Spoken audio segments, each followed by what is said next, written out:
An old man walks barefoot in the vast gray wasteland once home to Earth's mightiest heroes.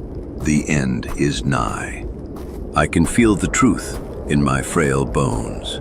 Soon I will be dead. He picks up a stone from the ground and he ponders. And after everything that's happened, I will welcome it. But not yet.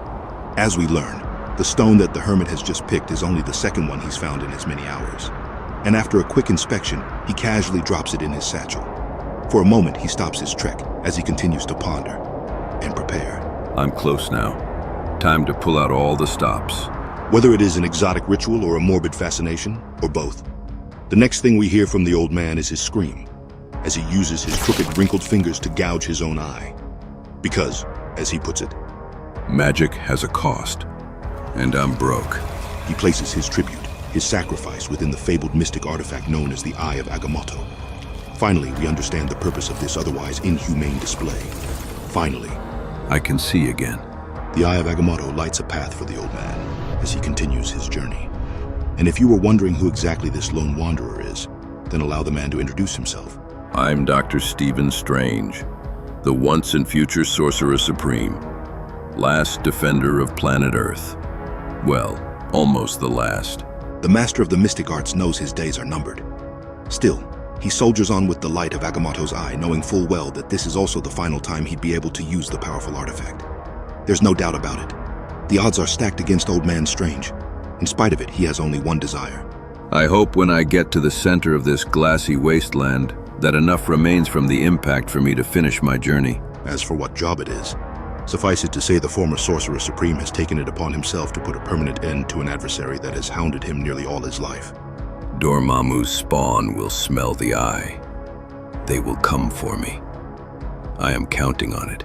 As if on cue, Dormammu's grotesque thralls, monstrous beasts roaming the wasteland, have sensed the arrival of the old sorcerer. The creatures rush towards Strange's location. Meanwhile, the old master of the mystic arts takes a moment to nourish his body with water from a puddle. As we soon learn, it was Dormammu who had caused the utter destruction of the planet. But as the old man puts it, Dormammu may have won that battle, but... Today, one of us will win the war. Curiously, a voice speaks to Stephen from inside his satchel, warning him of impending trouble. They're hunting you, Stephen. I know. The old man gets the jump on one of Dormammu's beasts before it could pounce on him. It backs off as the Dreadlord himself speaks to Stephen through his monstrous thrall. That night, did you hear us feast on your people as we laughed at you? I did, Dormammu. It made me angry. Now face me! Dr. Strange might be long past his prime, but he's still got some fight in him. Yet another one of Dormammu's beasts lunges at him, forcing the old man to the ground. But, like we said, the sorcerer is not giving up without a fight. Okay, I told you I needed you to save yourself for the end, but this might be it. You hear me? Hey, wake up, you filthy rag! In the nick of time, the master of the mystic arts' now ragged cloak of levitation coils around the creature and strangles it. Capitalizing on the opportunity, Strange summons one of his old spells, the Winds of Watum. And even though it takes a bit more work than he's used to, Stephen drives away his assailants. Face me, Dormammu. Or are you afraid of an old man? Again, the voice inside his satchel speaks. This time, it has a warning for the old man, as it knows not only about the threat in front of them, but that each spell Strange casts takes a toll on his body. They'll wait for night to finish you off. That's what I would do. I know. Sounds bad, Steve. You're dying, right? Yes. I've done some bad things, but I never cannibalized myself. Being the Sorcerer Supreme is the hardest job in the world. Stephen recovers, and after a quick, playful exchange with the voice inside the satchel, the old man continues his journey. Night falls, and the Eye of Agamotto has led Stephen to a crater in the middle of this dead landscape. Everything is going according to plan. By the Vishanti, I found it. This will do. Stephen picks up the jagged piece of silver that the Eye of Agamotto pointed out for him, and with it, everything is set. He lights up a bonfire with the flames of Faltine and waits. Now you're ringing the dinner bell. Indeed I am.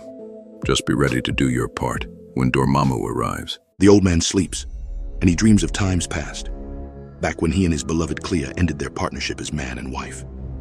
From here, the dreams only get worse. whether it's visions of Nightmare itself or curious murders that had happened in times long gone. They only stop when he hears an all-too-familiar voice, and one no better than the dreams he's just had. Awake, Strange, and meet your doom. I saved you for last. Now at your end, tell me, Strange, what happened to your magic?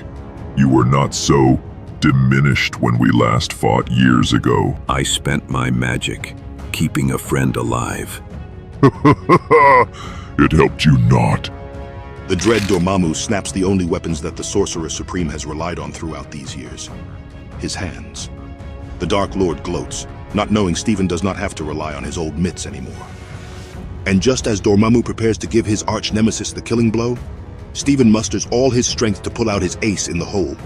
It's here we discover just who exactly he's been speaking to from inside the satchel. I knew I could count on you, Dormammu. Now the rest is up to you, Hulk. I hope you have the appetite for it. Die. Ha!